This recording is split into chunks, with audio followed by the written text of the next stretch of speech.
Today starts a two-lecture sequence on the topic of hashing, which is a really great technique that shows up in a lot of places. So we're going to introduce it through a problem that comes up often in compilers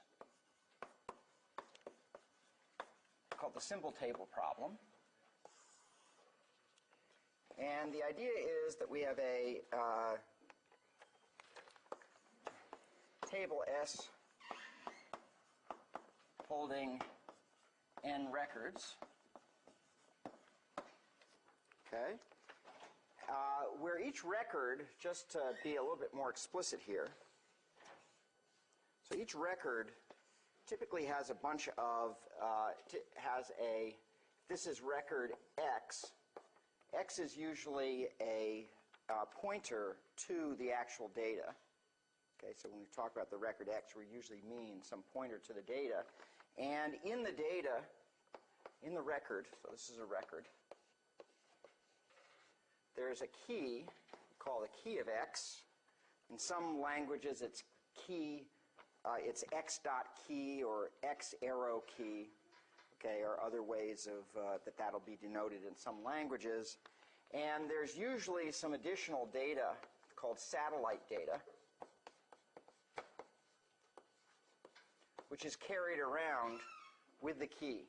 This is also true in sorting, that usually you're sorting records, you're not sorting individual keys. And so the idea is that we have a bunch of operations that we would like to do on this data, on this table. So we want to be able to insert an item X into the table, which just essentially means that we update the table by adding the element X. We want to be able to delete an item from the table.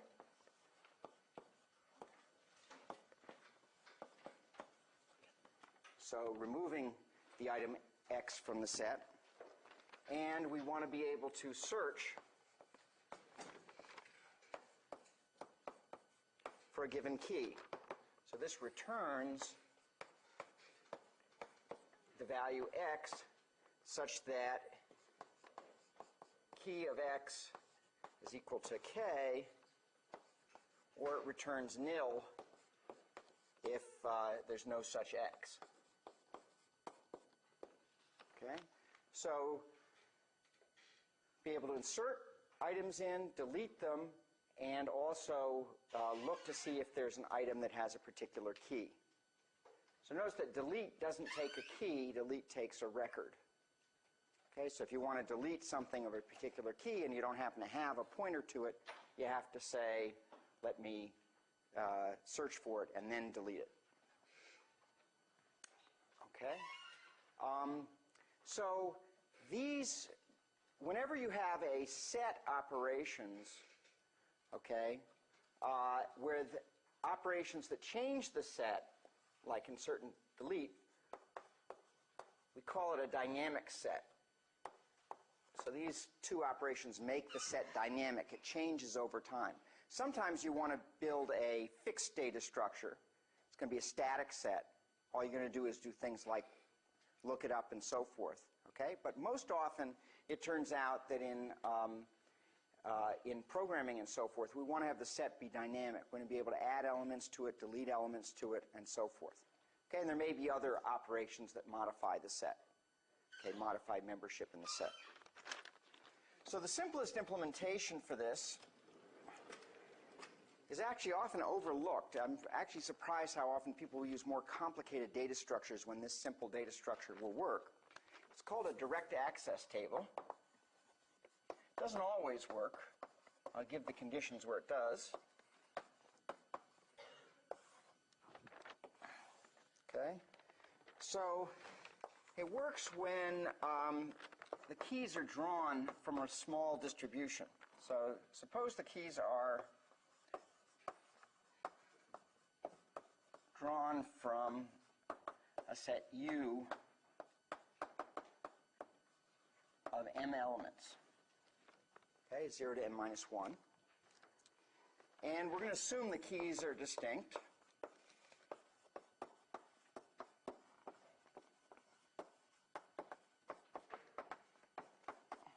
Okay, so the way a direct access table works is that you set up an array T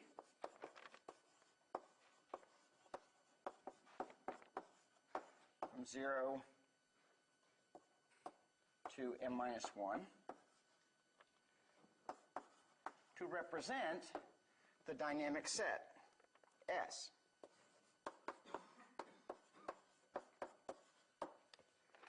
Such that T of K is going to be equal to X if X is in the set and its key is K, and nil otherwise. Okay? So you just simply have an array, and if you have a record whose key is some value K, key is 15, say, then slot 15, if the element is there, has the element, and if it's not in the set, it's nil. Okay, very simple data structure. Okay, insertion, just go to that location and set the value to the inserted value. For deletion, just remove it from there, and to look it up, you just index it and see what's in that slot. Okay, very simple data structure. All these operations, therefore, take constant time in the worst case. Okay? But as a practical matter, the places you can use this strategy are pretty limited. Okay, what's the issue of limitation here? Yes? No, you already mentioned that the keys are all distinct. I was going to say you have multiple. Okay, so that's a limitation, surely. Okay, but there's actually a more severe limitation. Yeah? Hard to draw the keys from 0 to -1. What does that mean? It's hard to draw them. It's hard to draw them in a reproducible way, so I'll have the same key when I'm going back to get the element 1. No? Yeah. M minus 1 could be a huge number. Okay, like for example, suppose that I want to have my set drawn over 64-bit values. Okay, the things that I'm storing in my table is a set of 64-bit numbers.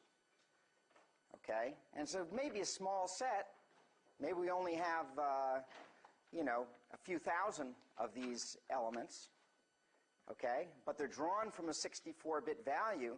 Then this strategy requires me to have an array that goes from 0 to 2 to the 64th minus 1.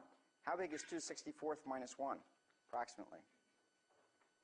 Yeah, it's like big. It's like 18 quintillion or something.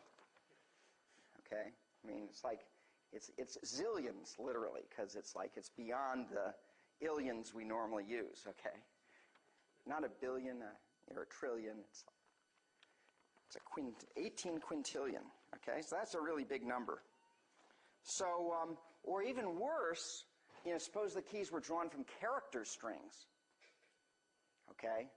So, people's names or something. This would be an awful way to have to represent it, because most of the table would be empty for any reasonable set of values you would want to keep, okay? So the idea is we want to try to keep something that's going to keep the table small while still preserving some of the properties. And that's where hashing comes in. So hashing, okay, is we use a hash function, h, which maps the keys randomly, and I'm putting that in quotes because it's not quite at random, into slots of table T. So we call each of the array indexes here a slot. Okay, so you can just sort of think of it as a big table, and you've got slots in the table where you're storing your values. And so we may have a big universe of keys. Let's call that U. Okay, and we have our table over here that we've set up that has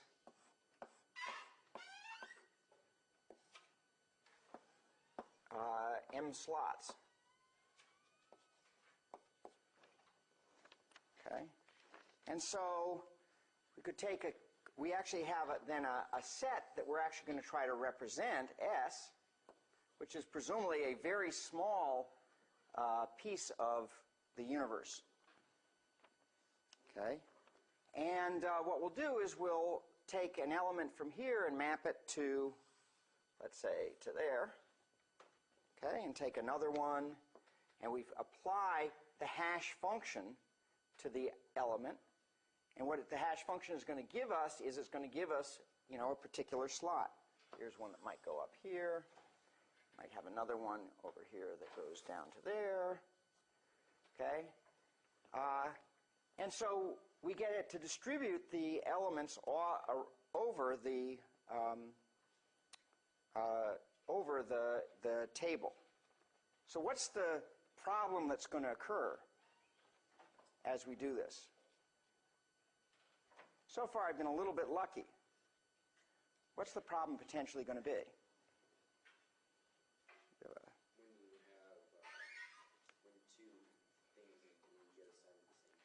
When two things or an S, more specifically, get assigned to the same value. So I may have a guy here, and he gets mapped to the same slot that somebody else has already been mapped to.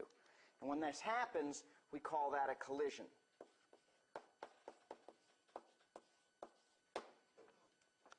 Okay? So we're trying to map these things down into a small set, but we could get unlucky in our mapping, and particularly if we map enough of these guys, they're not going to fit. Okay? So when a record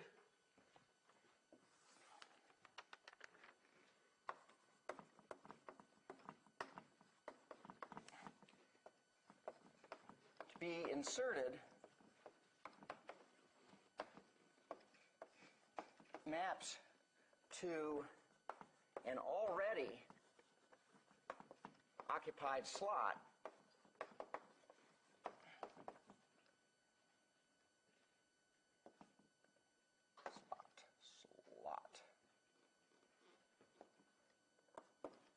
a collision occurs.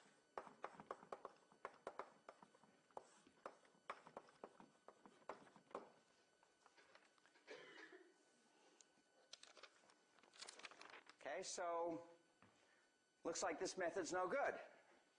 Okay, but no, there's a pretty simple thing we can do. What should we do when two things map to the same slot?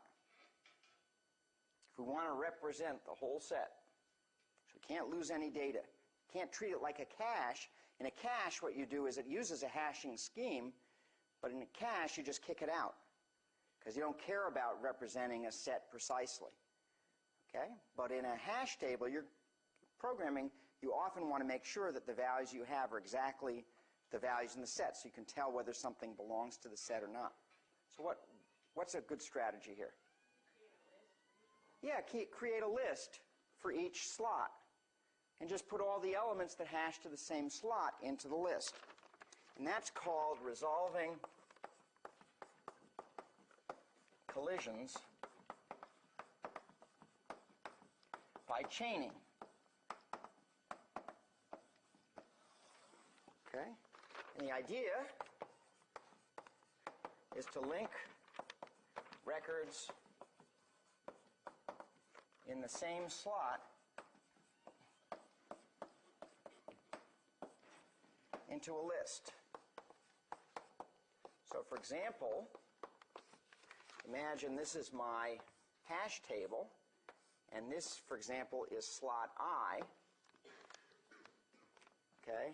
I may have several things that are So I'm going to put the key value.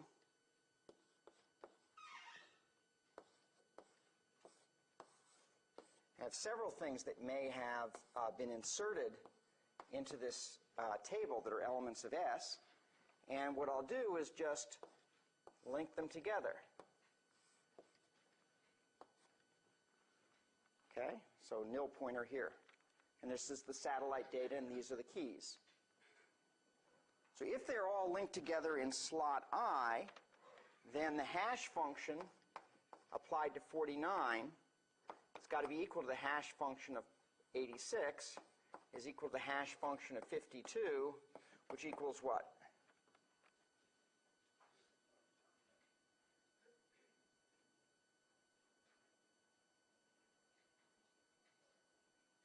There's only one thing I haven't.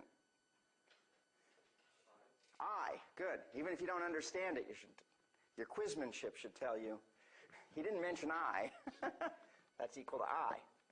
So the point is, when I hash 49, the hash of 49 produces me some index in the table, say I, okay, and everything that hashes to that same location is linked together into a list. Okay, every record. Okay, any questions about what the mechanics of this? I hope that most of you have seen this, seen hashing, basic hashing in 6001, right? They teach it in they used to teach it in 6001. Yeah, okay. Some people saying, I don't know, maybe. Okay, they used to teach it. Okay, good. So, so let's analyze this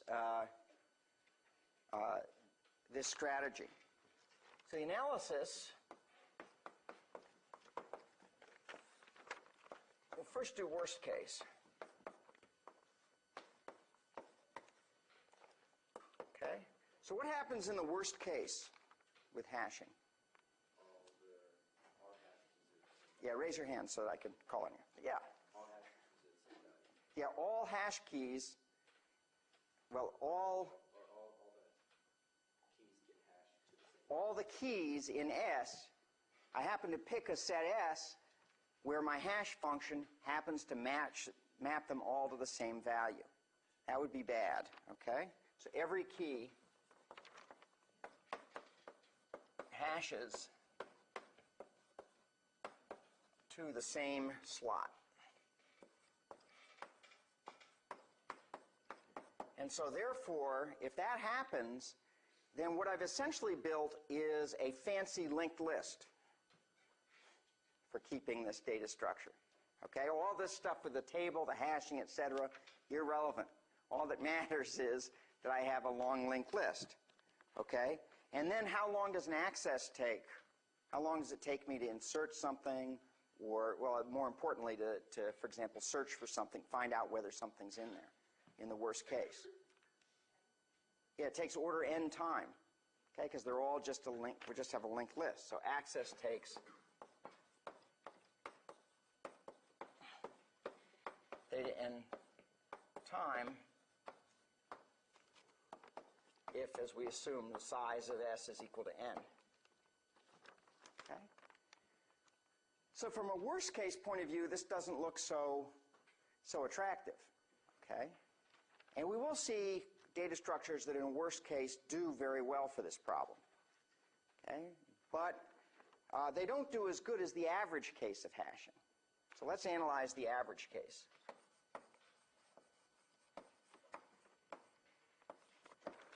In order to analyze the average case, I have to, whenever you have averages, whenever you have probability, you have to state your assumptions. Okay? You have to say what is the assumption about the behavior of the system. And it's very hard to do that because you don't know necessarily what the hash function is.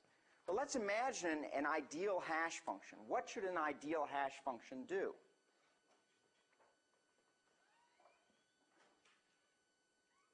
Yeah.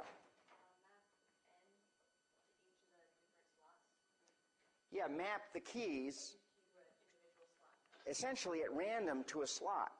Okay? Should really distribute them randomly. So we call this the assumption of simple uniform hashing.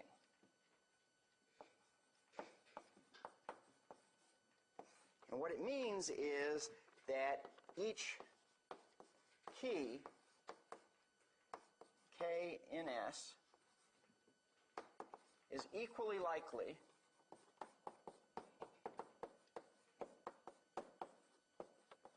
to be hashed to any slot in T, and we actually have to make an independence assumption, independent of where other records, other keys are hashed.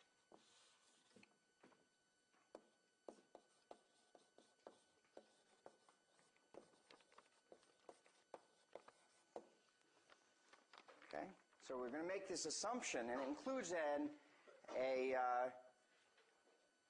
an independence assumption that if I have two keys, the odds that they're hashed to the same place is therefore what?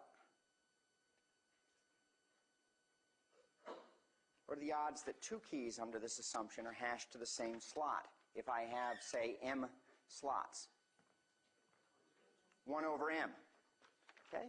What are the odds that one key is hashed to slot 15?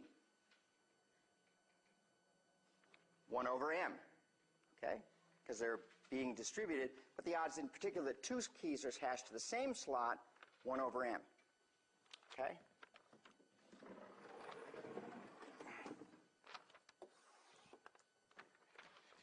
So let's define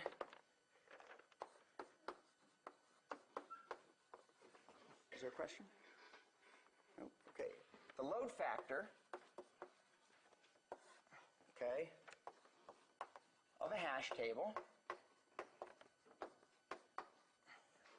with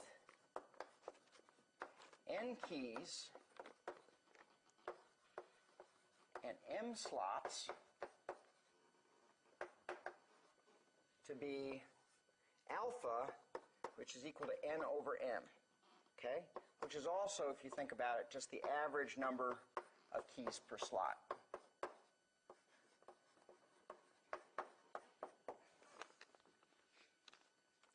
Okay? So alpha is the average number of keys per slot, and we call it the load factor of the table. Okay, how many on average keys do I have? So the expected, we'll look first at unsuccessful search time. So by unsuccessful search, I mean I'm looking for something that's actually not in the table. It's going to return nil. I look for a key that's not in the table, okay, is going to be what? It's going to be order. Well, I have to do a certain amount of work just to calculate the hash function and so forth. So it's going to be order at least 1 plus, then I have to search the list, and on average, how much of the list do I have to search?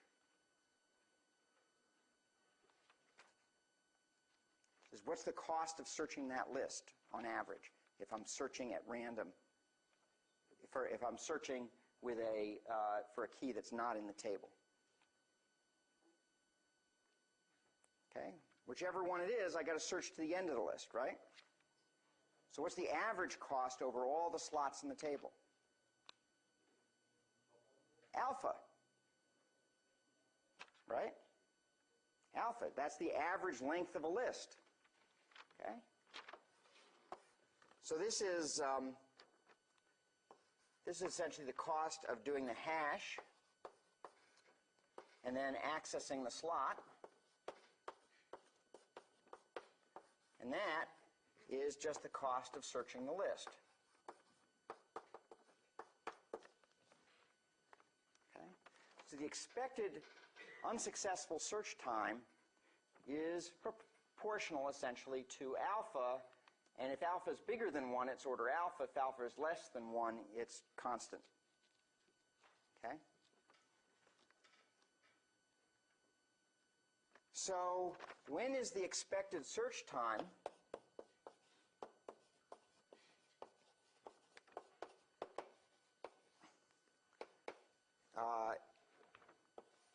equal to order 1?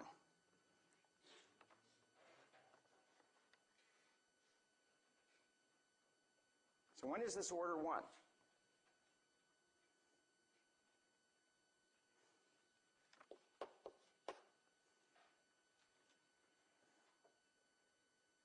Simple questions, by the way.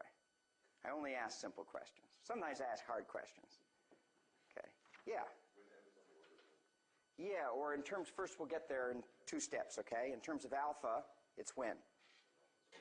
When alpha is constant. If alpha in particular is, alpha doesn't have to be constant, it could be less than constant. Is O of 1, right, okay? Or equivalently, which is what you said, okay, if n is O of m. Okay, which is to say if the number of elements in the table is upper bounded by a constant times n, then the search cost is constant. So a lot of people tell you, oh, a hash table runs in constant search time. Okay, that's actually wrong. Depends upon the load factor of the hash table. Okay, and people have made programming errors based on that misunderstanding of hash tables. Okay, because they have a hash table that's too small for the number of elements they're putting in there, doesn't help. Okay, the number may, in fact will grow with the, since this is 1 plus n over m, it actually grows with n. So unless you make sure that m keeps up with n, okay, this doesn't stay constant. Okay. Now it turns out for a successful search it's also 1 plus alpha. And for that you need to do a little bit more mathematics because you now have to condition on searching for the items in the table. But it turns out it's also 1 plus alpha, and that you can read about in the book. And also there's a more rigorous proof of this. I sort of have glossed over the expectation stuff here, okay, doing sort of a more intuitive proof. So both of those things you should look for in the book. Okay. Now, so this is one reason why hashing is such a popular method, is it basically lets you represent a dynamic set with order 1 cost per operation, constant cost per operation, inserting, deleting, and so forth, as long as the table that you're keeping is not much smaller than the number of items that you're putting in there. Okay? And then all the operations end up being constant time. But it depends upon this, strongly upon this assumption of simple uniform hashing. And so no matter what hash function you pick, I can always find a set of elements that are going to hash, that hash function is going to hash badly. Okay? I just could generate a whole bunch of them and look to see where the hash function takes them, and in the end, pick a whole bunch that hash to the same place. We're actually going to see a way of countering that, but in practice, people understand that most programs that need to use things aren't really reverse engineering the hash function. And so there's some very simple hash functions that seem to work fairly well in practice. So in choosing a hash function,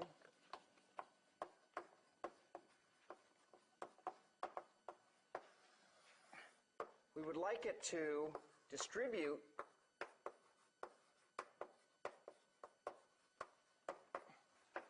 keys uniformly into slots. And we also would like that regularity in the key distributions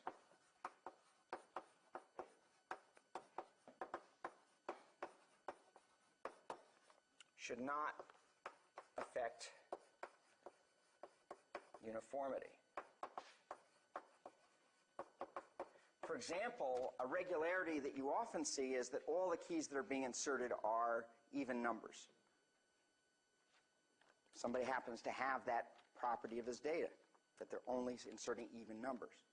In fact, on many machines, since they use byte pointers, if they're sorting things that are, for example, indexes to arrays or something like that, in fact, they're numbers that are typically divisible by 4 or by 8. Okay, so you don't want regularity in the key distribution to affect the fact that you're distributing slots. So probably the most popular method that's used just for a quick hash function is what's called the division method.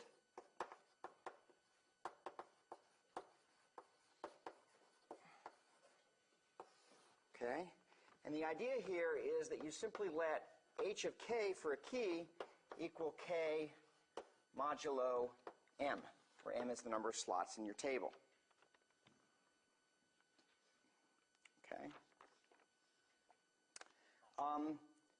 And this works reasonably well in practice, but you want to be careful about your choice of modulus. In other words, it turns out it doesn't work well for every possible size of table you might want to pick. Fortunately, when you're building hash tables, you don't usually care about the specific size of the table. If you pick it around some size, that's probably fine, okay, because it's not going to affect the performance. So there's no need to pick a specific value. In particular, you don't want to pick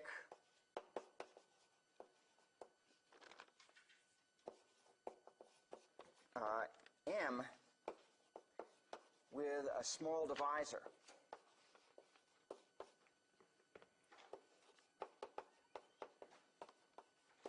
Okay, and let me illustrate why that's a bad idea for this particular hash function.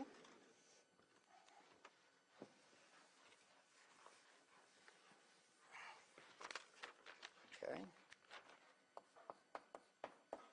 Oh, I should have said small divisor D. D. So for example,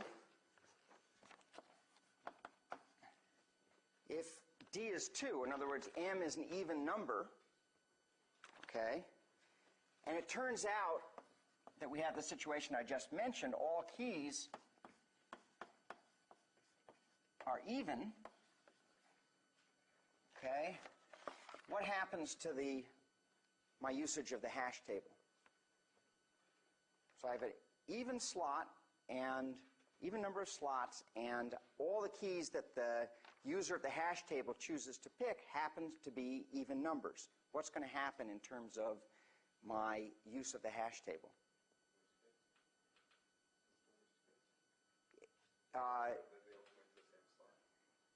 Well, in the worst case, they're always all going to point to the same slot no matter what hash function I pick. But here, let's say that in fact my hash function does do a pretty good job of distributing, but I have this property. What's a property that's going to have no matter what set of keys I pick that satisfy this property? What's going to happen to the hash table?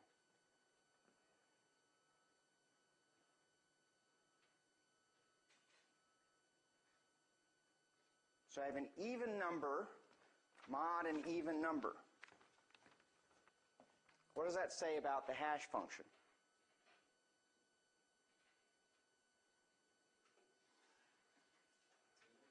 It's even, right? If I have an even number mod an even number, it's even. So what's going to happen to my use of the table? Yeah, you're never going to hash anything to an odd-numbered slot. You've wasted half your slots.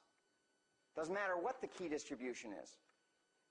Okay? As long as they're all even, okay?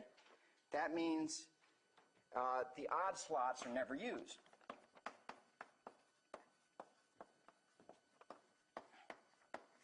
Okay? An extreme example, here's another example. Imagine that m is equal to 2 to the r. In other words, all its factors are small divisors. Okay? In that case, if I think about taking k mod m, okay, the hash doesn't even depend on all the bits of k. Okay?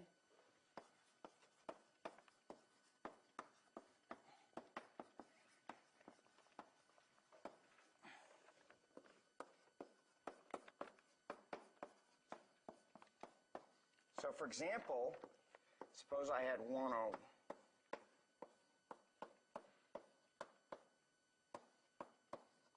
and r equals 6. Okay, so m is 2 to the 6th. So I take this binary number, mod 2 to the 6th. What's the hash value? I take something mod a power of 2. What does it do?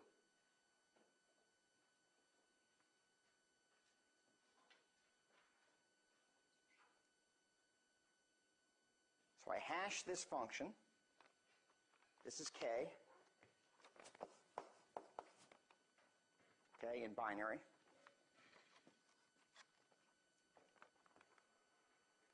And I take it mod 2 to the 6th. Well, if I took it mod 2, what's the answer? What's this number mod 2? 0, right? What's this number mod 4? 1, 0. What is it mod 2 to the 6th? Yeah, it's just these last 6 bits. This is h of k. Okay, when you take something mod a power of 2, all you're doing is taking its lower order bits. Okay, mod 2 to the r, you're taking its r lower order bits. So the hash function doesn't even depend on what's up here. So that's a pretty bad situation, because generally you would like, a very common regularity that you'll see in data is that all the lower order bits are the same and all the higher order bits differ, or vice versa. So this in particular is not a very good one. So good heuristics for this is to pick m to be a prime, not too close to a power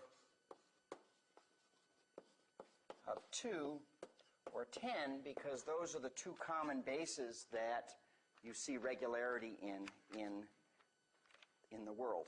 Okay? A prime is sometimes inconvenient, however, but generally it's fairly easy to find primes, and there's a lot of nice theorems about primes. So generally what you do if you're just coding up something and you know what it is, you can pick a prime out of a textbook or out of a, look it up on the web or write a little program or whatever and pick a prime. Not too close to a power of 2 or 10, and it'll probably work pretty well. Okay, probably worked pretty well. So this is a very popular method, the division method. Okay, but the next method we're going to see is actually usually superior. The reason people do this is because they can write it right in line in their code. Okay, but it's not usually the best method, and the reason is because division, one of the reasons is that division tends to take a lot of cycles to compute on most computers compared with multiplication or addition. Okay, in fact, it's usually done with taking several multiplications. So the next method is actually generally better, but none of the hash function methods that we're talking about today are in some sense provably good hash functions. Okay. So for the multiplication method, the nice thing about it is it just essentially requires a multiplication to do. Okay? And for this, also, we're going to assume that the number of slots is a power of 2, which is also often very convenient. Okay? And for this, we're going to assume that the computer has W-bit words. So it'd be convenient on a computer with 32 bits or 64 bits, for example. Okay, this would be very convenient. So the hash function is the following. H of k is equal to a times k mod 2 to the w, right shifted by w minus r. Okay? So the key part of this is a, which is chosen to be an odd integer in the range between 2 to the w minus 1 and 2 to the W. Okay? So it's an odd integer that's the full width of the computer word. Okay? And what you do is you multiply it by whatever your key is, by this funny integer, and then take it mod 2 to the W. And then you take the result and right shift it by this fixed amount, W minus R. So this is a bitwise right shift. Okay? So let's look at what this does, but first let me just give you a couple of tips on how you pick what you don't pick for A. So you don't pick A too close to a power of 2.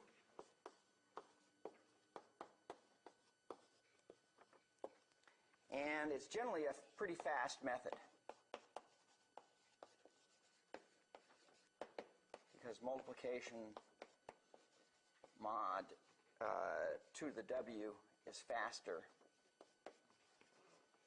than division. And the other thing is that a right shift is fast, especially because this is a known shift. Okay, you know it before you're computing the hash function.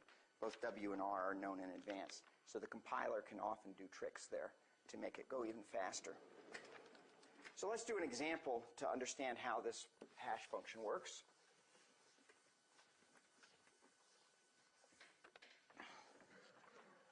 So we'll have, in this case, our number of slots will be 8, which is 2 to the 3. And we'll have a bizarre word size of 7 bits. Anybody know any 7-bit computers out there? Okay. Well, here's one. So A is our fixed value that's used for hashing all our keys. And in this case, let's say it's 10110001.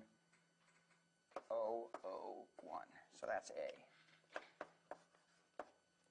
And I take in some value for K that I'm going to want to multiply. So K is going to be 1101011. So that's my K. And I multiply them. When I multiply 2, each of these is the full word width. You can view it as the full word width of the machine, in this case 7 bits.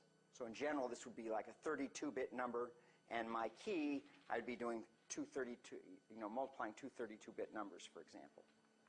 Okay? And so when I multiply that out, I get a 2W-bit answer. So when you multiply 2 W-bit numbers, you get a 2W-bit answer. In this case, it happens to be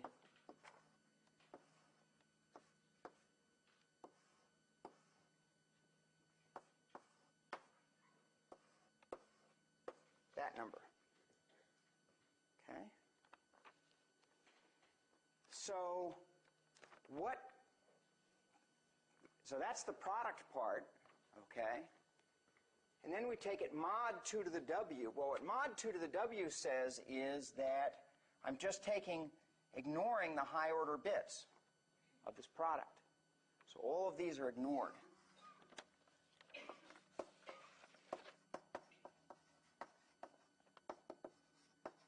Because remember that if I take something mod a power of 2, that's just the low order bits. So I just get these low order bits as being the mod. And then the right shift operator, and that's good also, by the way, because a lot of machines, when they multiply two 32-bit numbers, they'll have an instruction that gives you just the 32 lower bits. And it's usually an instruction that's faster than the instruction that gives you the full 64-bit answer. Okay? So that's very convenient. And the second thing is then that I want just the, in this case, 3 bits that are the higher order bits of this word. So this ends up being my H of K. And these end up getting removed by right shifting this word over. So you just right shift that in zeros come in the high order bit, and you end up getting that value of h of k. Okay? So to understand what's going on here, why this is a pretty good method, what's happening with it, okay? You can imagine that the one way to think about it is to think of A as being a binary fraction. So imagine that the decimal point is here.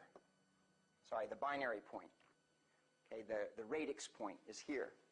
Then when I multiply things, I'm just taking the binary point ends up being there. Okay? So if you just imagine that conceptually. We don't have to actually put this into the hardware because we just do what the hardware does, but I can imagine that it's there and that it's here, and so what I'm really taking is the fractional part of this product if I treat A as a fraction of a number. So we can sort of look at that as sort of a modular wheel.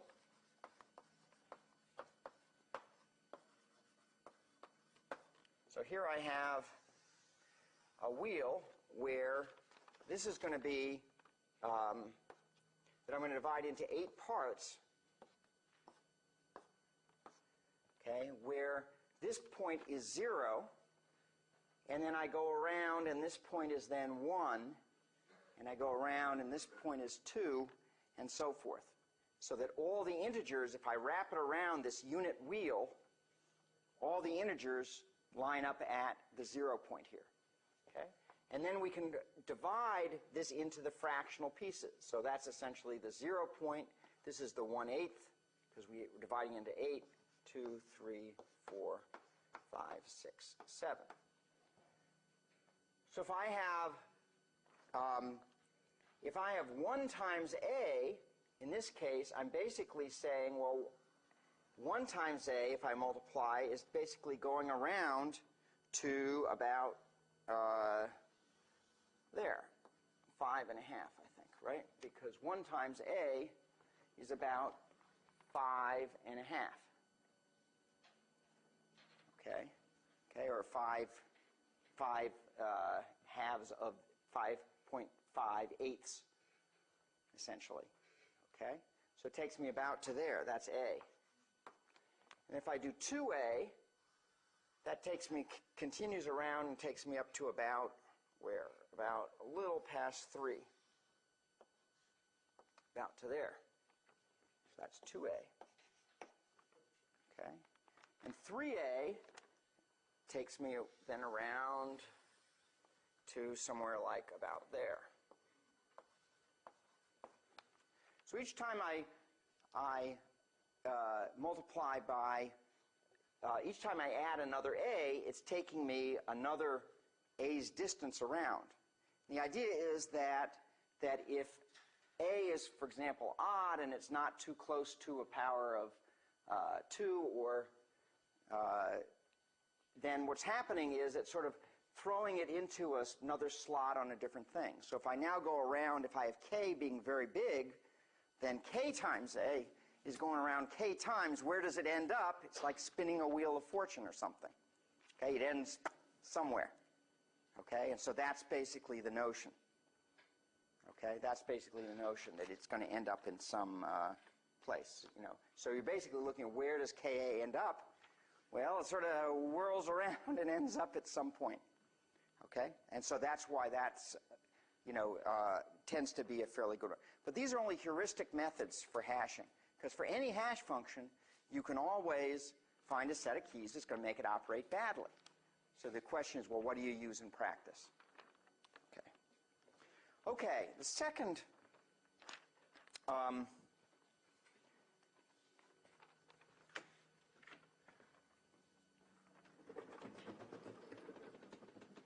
topic that I want to so we talked about resolving collisions by chaining. Okay. There's another way of resolving collisions, which is often useful, which is resolving collisions by what's called open addressing.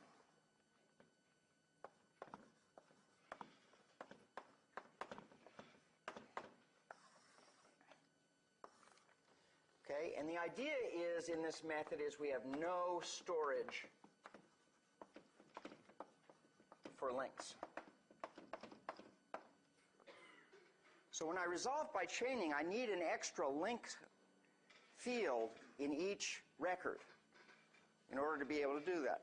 Now, that's not necessarily a big overhead, but for some applications, I don't want to have to touch those records at all.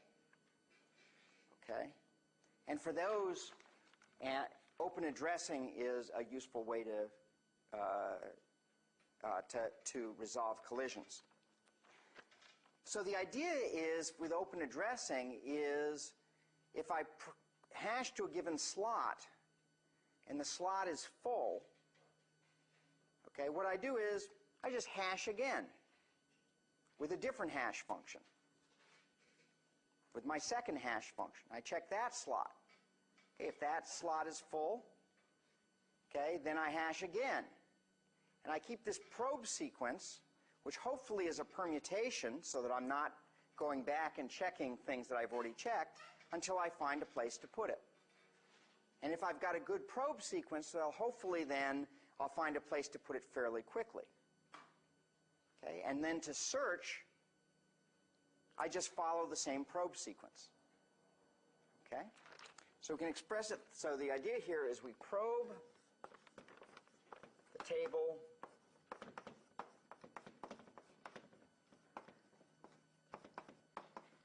systematically till an empty slot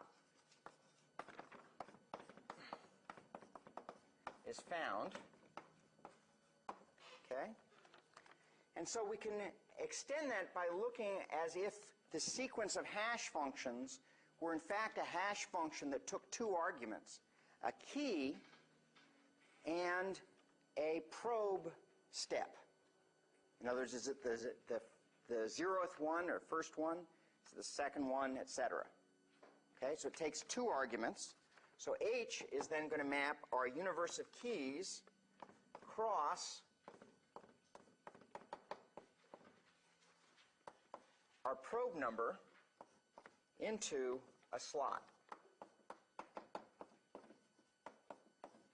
So this is the universe of keys.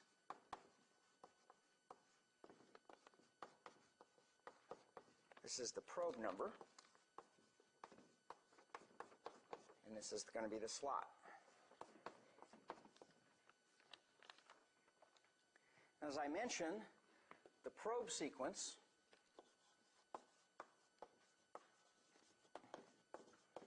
should be a permutation. In other words, it should just be the numbers from 0 to m-1 in some fairly random order. Okay, should be just rearranged. Okay, and the other thing in this about open addressing is that you don't have to worry about in chaining is that the table may actually fill up.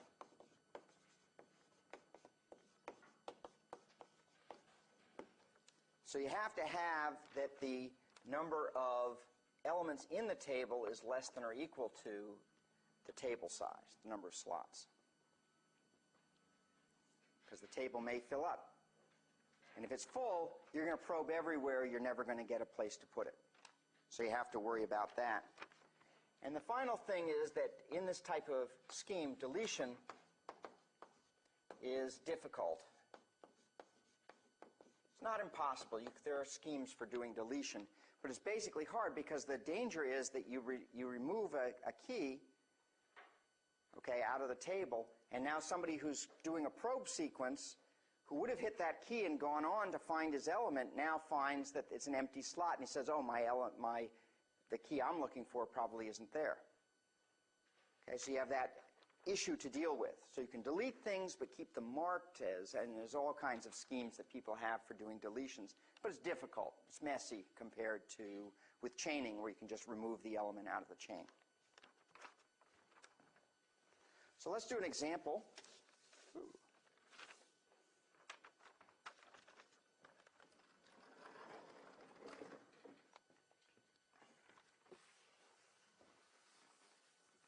Just so that we make sure we're on the same page.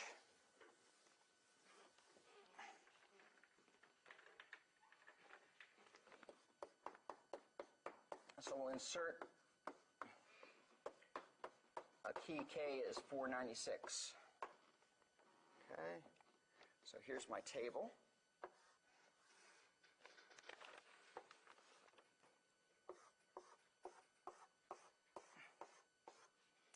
And I've got some values in it. 586, 133, 204, 481, etc. So a table looks like that. The other places are empty. So on my 0th step, I probe h of 496, comma 0. Okay, and let's say that takes me to the slot where there's 204. And so I say, up, something there. Have to probe again. So then I probe h of 496, comma 1. Maybe that maps me there. And I discover, oh, there's something there. So now I probe h of 496, comma 2. And maybe that takes me to there. It's empty. So if I'm doing a search, I report nil. If I'm doing an insert, I put it there. Okay? And then if I am looking for that value, if I put it there, then when I'm looking, I go through exactly the same sequence. I'll find these things are busy, and then eventually I'll come up and discover the value. Okay? And there are various heuristics that people use as well, like keeping track of the longest probe sequence, because there's no point in probing beyond the largest number of probes that needed to be done globally to do an insertion. Okay, so if it took me 5 is the maximum number of probes I ever did for an insertion. A search never has to look more than 5. Okay, and so sometimes hash tables will keep that auxiliary value so that it can quit rather than continuing to probe until it finds, until it doesn't find something. Okay, so search is use the same probe sequence. And if it's successful, it finds the record. And if it's unsuccessful, you find an nil. Okay, so it's pretty straightforward. So once again, as with just hash functions to begin with, there are a lot of ideas about how you should form a probe sequence, ways of doing this effectively.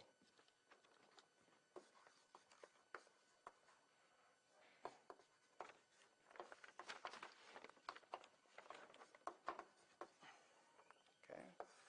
So the simplest one is called linear probing. And what you do there is you have h of k comma I. You just make that be some h prime of k comma 0 plus I mod m. Sorry, is h, I'm sorry, no prime there. Okay? So what happens is, so the idea here is that all you're doing on the ith probe is, on the 0th probe, you look at h of k0.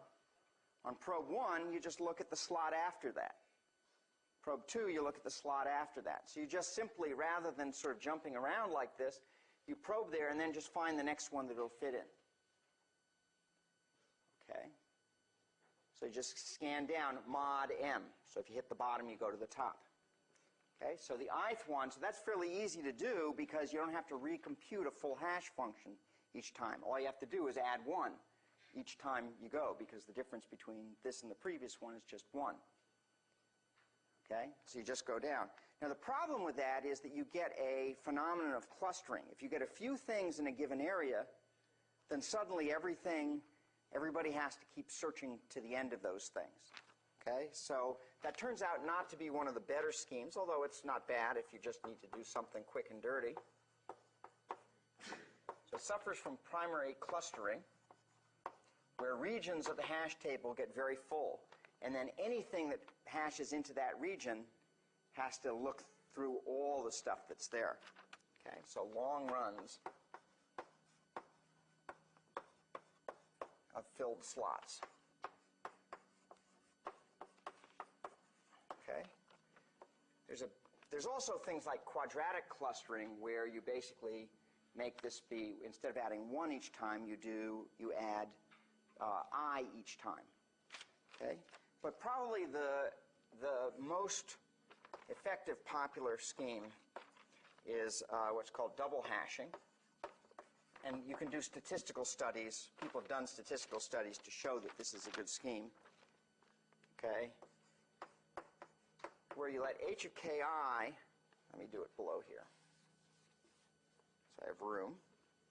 So h of k comma I is equal to an h1 of k plus I times h2 of k.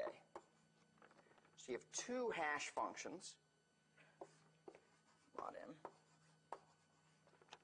You have two hash functions, h1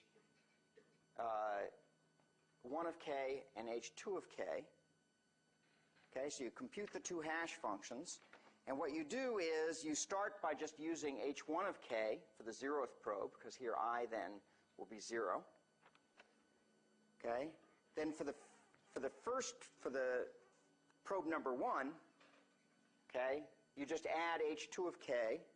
For probe number 2, you just add that hash function amount again. You just keep adding h2 of k for each successive probe you make. So it's fairly easy. You compute two hash functions up front, okay, or you can delay the second one in case, but basically compute two up front, and then you just keep adding the second one in. You start at the location of the first one and keep adding the second one, mod m, to determine your probe sequences. So this is an excellent method.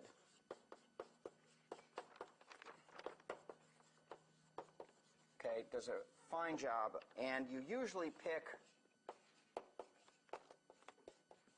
m to be a power of 2 here.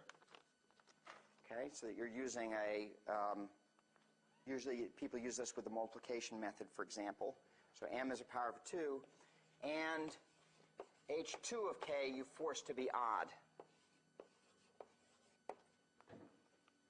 Okay, so you don't use an even value there, because otherwise you're going to, for any particular key, you'd be skipping over. Once again, you'd have the problem that everything could be even or everything could be odd as you're going through. But if you make h2 of k odd and m is a power of 2, you're guaranteed to hit every slot. Okay? Okay, so let's analyze this scheme. This turns out to be a pretty interesting scheme to analyze. Got some nice math in it. So once again, in the worst case, hashing is lousy. So we're going to analyze average case.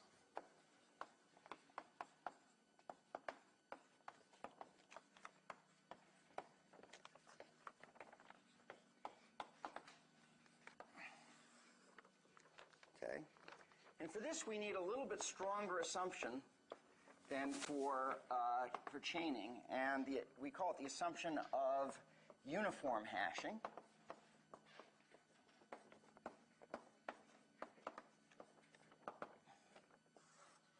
Which says that each key is equally likely, okay, to have any one of the m factorial permutations as its probe sequence.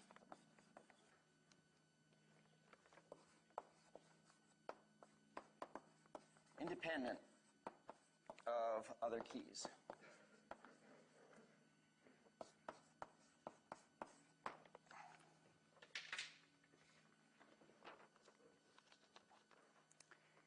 And the theorem we're going to prove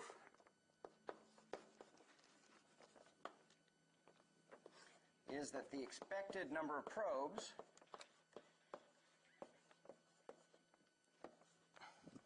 is at most 1 over 1 minus alpha if alpha is less than 1. Okay? That is, if the number of keys in the table is less than the number of slots. Okay, so we're going to show that the number of probes is 1 over 1 minus alpha.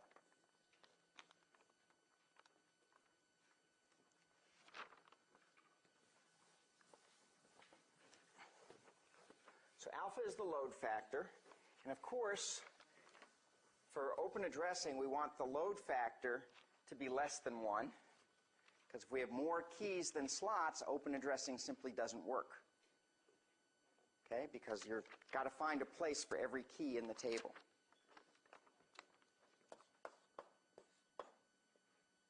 So proof, we'll look at an unsuccessful search. Okay.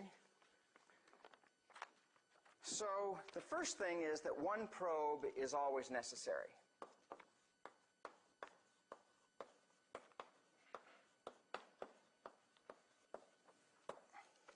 Okay.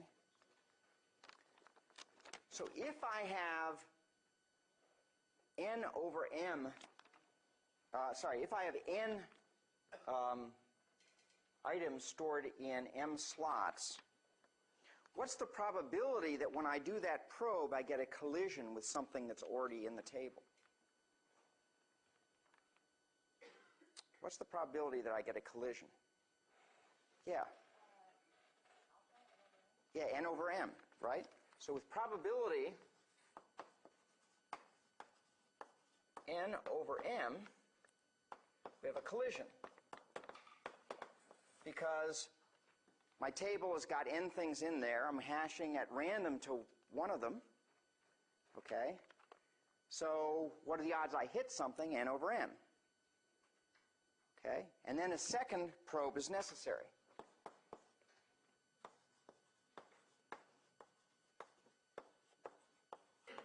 Okay. So then I do a second probe. And with what probability on the second probe do I get a collision? So we're going to make the assumption of uniform hashing. Each key is equally likely to have any one of the m factorial permutations as its probe sequence. So what is the probability that on the second probe, okay, I get a collision?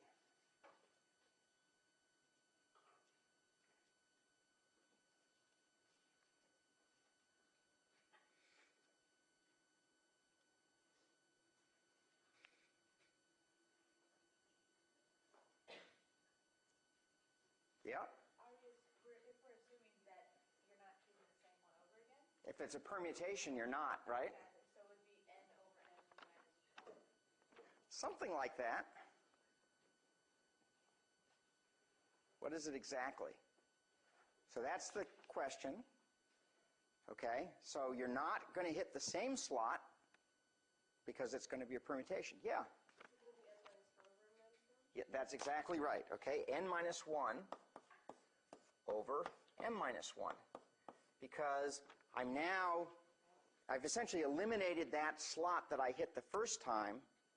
And so I have now, and there was a key there, so now I'm essentially looking at random into the remaining m minus 1 slots where there are aggregately n minus 1 keys in those slots. Okay, everybody got that? Okay? So with that probability, I get a collision. That means that I need a third probe necessary. Okay? And we keep going on. Okay, so what is it going to be the next time? Yeah, it's going to be n minus 2 over m minus 2. So let's note, okay, that n minus I over m minus I, okay, is less than equal to is less than n over m, which equals alpha.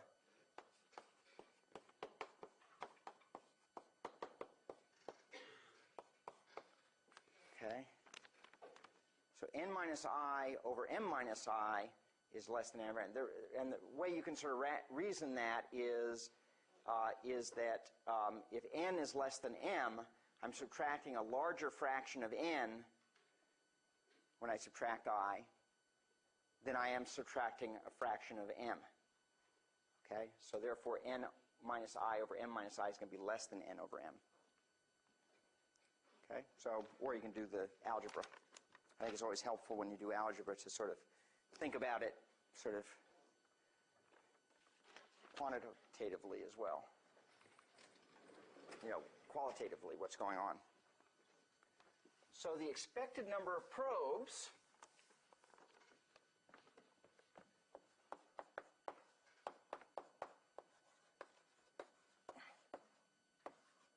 is then going to be equal to,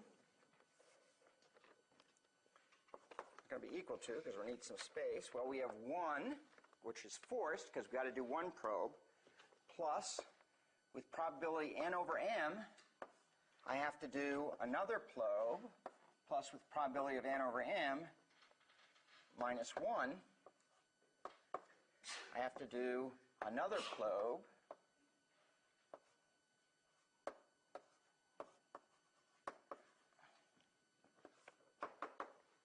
up until I do 1 plus 1 over m minus n.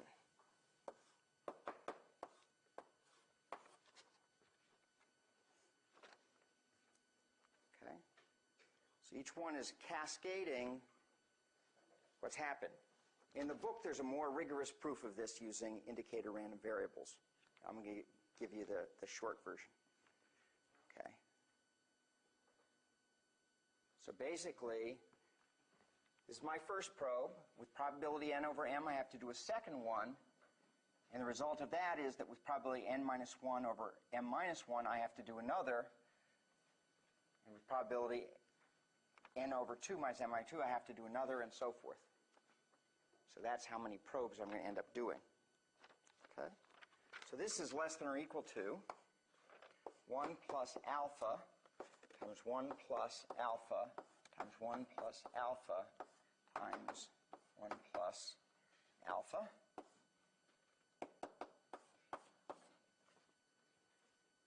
Okay? Just using the fact that I had here. Okay? And that is less than or equal to 1 plus, I just multiply through here, alpha plus alpha squared plus alpha cubed plus, okay? And I can just take that out to infinity. It's going to bound this. Okay, does everybody see the math there? Okay? And that is just the sum I equals 0 to infinity of alpha to the I, which is equal to 1 over 1 minus alpha using your familiar geometric series bound.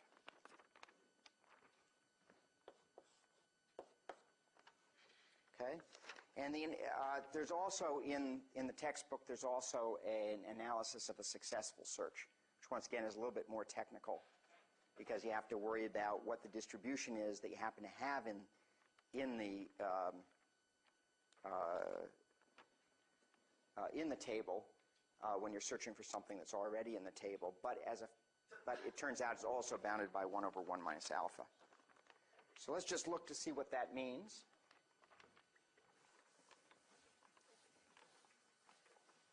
So if alpha is less than 1 is a constant, it implies that it takes order 1 probes.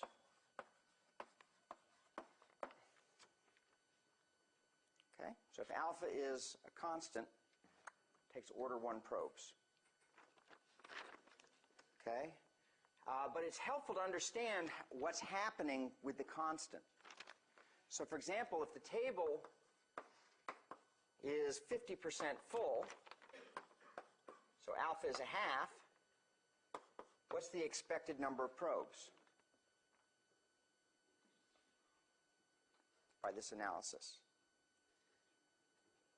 2, because 1 over 1 minus a half is 2. Okay? If I let the table fill up to 90%, how many probes do I need on average? 10.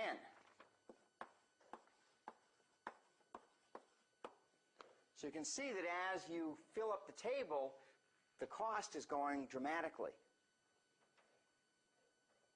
Okay? And so typically you don't let the table get too full. Okay? You don't want to be pushing 99.9% utilization. Oh, I get this great hash table that's got full utilization. It's like, yeah, it's slow. Okay? Then it's really, really slow. Okay? Because as alpha approaches 1, the time is approaching essentially m. Okay? Or n. Good. So next time we're going to address head-on in what is one of the, I think, most interesting ideas in algorithms. We're going to talk about how you solve this problem that no matter what hash function you pick, there's a bad set of keys. Okay, so next time we're going to show that there are ways of confronting that problem, very clever ways, and we use a lot of math for it, so it'll be a really fun lecture.